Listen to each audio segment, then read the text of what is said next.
Now, if you've been anywhere around the city centre recently, you will have seen decorations have appeared.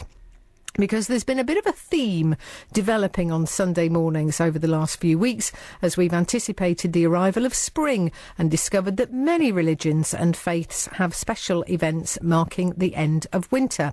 Decorations have appeared for one of the most important dates in the Sikh calendar, the spring festival of Vaisakhi.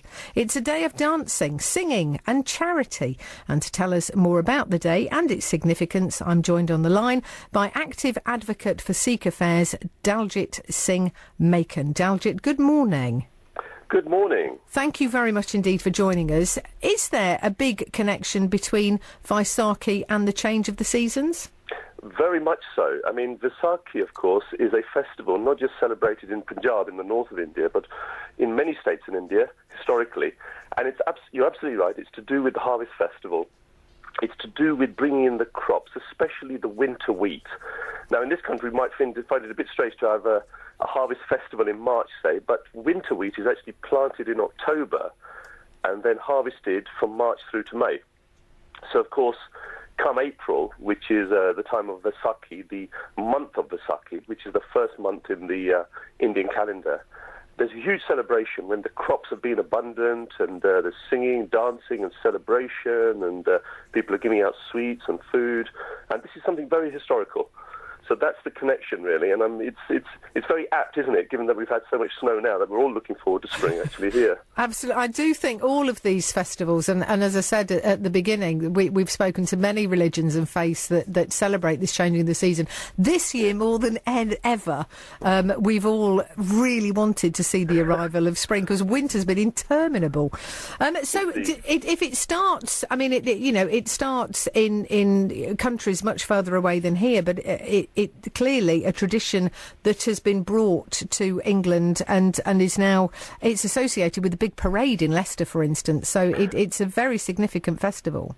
It is, indeed, that's right, because as well as the cultural connotations, the cultural significance being the harvest festival and everything which goes with that, the charity and the food and all that, for Sikhs there's a special significance, and that is that the 10th living Guru of the Sikhs, Guru Gobind Singh, in 1699, chose this auspicious day, the first day of Vaisakhi, to have a huge gathering in the Punjab, whereupon he, through calling thousands of people, he created the Khalsa, which is the core orthodoxy or brotherhood or sisterhood of the Sikhs. And that was a very, very significant watershed turning point for the Sikhs in 1699. And that is really what gave the Sikhs the external identity, which you're so familiar with, aren't you? You know, it is what makes us appear as we are. And it gave us that outer identity as well, of course, as the inner spiritual strength which we have. So that's what we're actually celebrating by having the procession or the Nagar Kirtan every year through Leicester.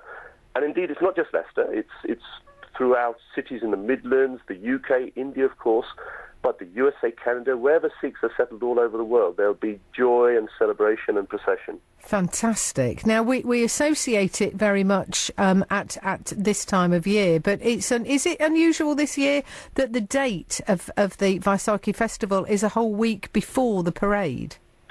No, the actual Vaisakhi date is the 13th or the 14th. It's that weekend. Right. And it is every year. But I think, sort of different towns and cities will celebrate in terms of the procession whenever it's convenient for the city to do so, really, because it means closing off streets or whatever, you know. So I think that's just a question of logistics, really. Right. For instance, in Southall in London today, they're having the procession today. In Leicester, it'll be on the 21st, the week after Vaisakhi. You know, it's just when it's convenient. It's the festival that keeps on giving. Yeah, absolutely it is, yes. So how will you be spending next Saturday? Oh, well, next Saturday, of course, we will go to the Gurdwara that's an absolute must.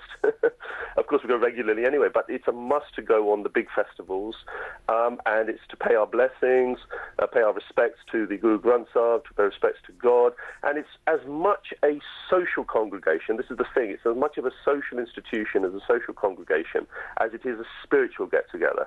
So that's the great thing, you know. It satisfies our spiritual soul, but it also satisfies the need to network and to meet and to exchange ideas.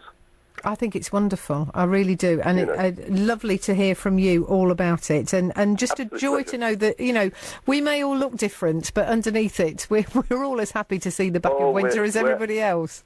We're very happy to see the back of winter. And in terms of all our core principles, all good people over the world share the same principles. That's absolutely true, isn't it? Dead right. We're no different. No, absolutely not. Daljit, a joy to talk to you. Thank you so much for your time. Very much a pleasure. Take care. Bye-bye. Cheers. Daljit Singh Makan there joining us on BBC Radio Leicester.